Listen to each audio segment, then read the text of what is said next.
आज हम एक भूतिया कहानी सुनने जा रहे ही वीडियो को सब्सक्राइब कर देना। भूतिया हवेली का रहस्य। राजस्थान के एक छोटे से गांव में एक पुरानी हवेली थी जिसे लोग चंद्रावती हवेली के नाम से जानते थे। यह हवेली सालों से वीरान पड़ी थी।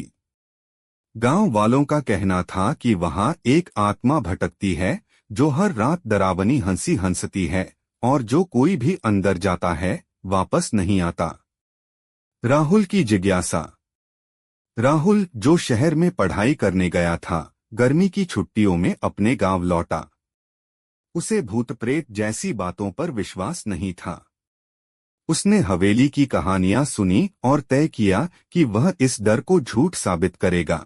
गांव के बुजुर्गों ने उसे समझाया कि वह हवेली में न जाए, लेकिन राहुल ने उनकी बात अनसुनी कर दी। हवेली के अंदर। एक रात राहुल अपने दोस्त अमित के साथ हवेली की ओर चल पड़ा। हवेली टूटी फूटी और सुनसान थी। जैसे ही उन्होंने अंदर कदम रखा, एक ठंडी हवा चली और दरवाजा अपने आप बंद हो गया। दोनों ने एक दूसरे की ओर देखा, लेकिन हिम्मत जुटाकर अंदर बढ़ते रहे। दीवारों पर धूल जमी थी और छत से मकड़ियों के जाले लटक रहे थे।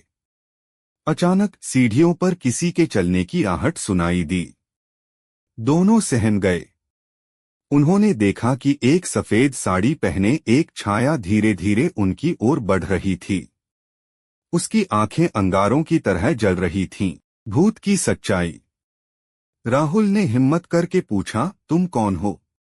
तभी वह छाया तेज आवाज में हंसी और बोली, तुम्हें यहां नहीं आना चाहिए था। अचानक हवेली की दीवारों से सिसकियों की आवाज आने लगी। अमित घबराकर भागने लगा, लेकिन राहुल वहीं खड़ा रहा।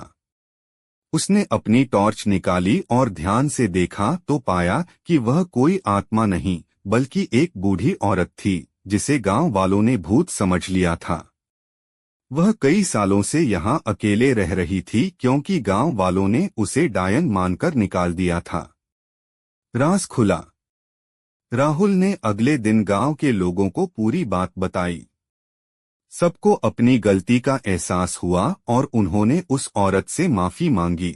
हवेली का भूत निकला एक दुखी इंसान जिसे समाज ने नकार दिया था।